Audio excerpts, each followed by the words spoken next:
Est-ce que ça vous est déjà arrivé, après une négociation, vous savez, sur le chemin du retour, en y repensant, de trouver l'argument clé que vous auriez bien voulu avoir à ce moment-là?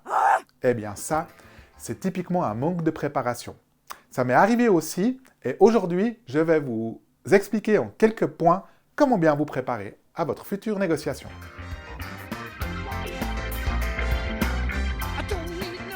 Tout d'abord, fixez un objectif.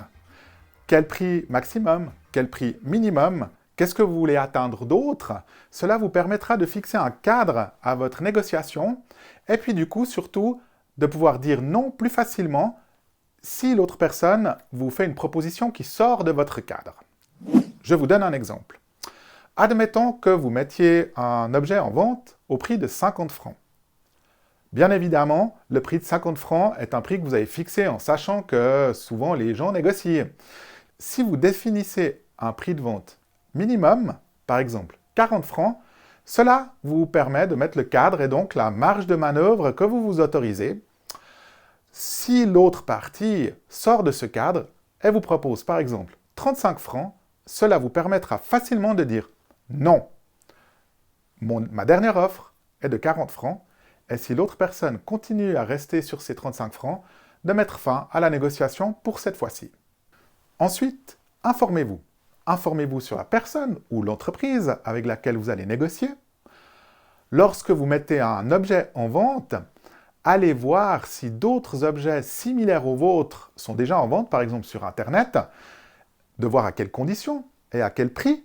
Cela vous permet de fixer une offre intéressante pour le plus grand nombre. Lors d'un achat, faites plusieurs offres. Minimum 2 offres. Cela vous permet de mettre 2 personnes ou entreprises en concurrence.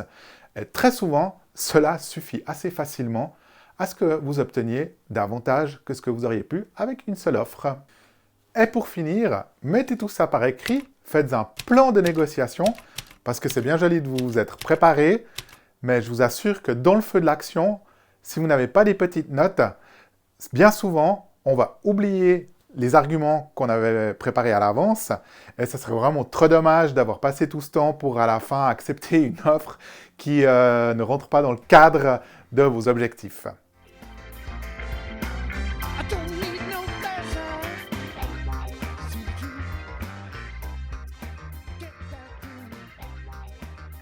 Voilà, entraînez-vous, c'est le meilleur moyen de progresser rapidement.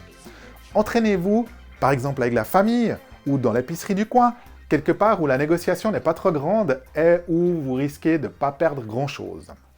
Ensuite, si vous désirez aller approfondir ce sujet et d'autres sujets de la négociation, rendez-vous sur negotia.ch où vous trouverez des vidéos plus détaillées qui vous apprendront par exemple comment éviter les pièges ou comment distinguer les différents types de personnes, introverties, extraverties, etc. Je ne vous en dis pas plus, mais ça vous permettra d'adapter votre discours et puis d'en obtenir plus.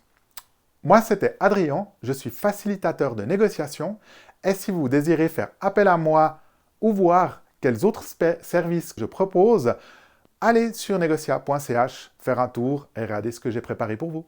À bientôt!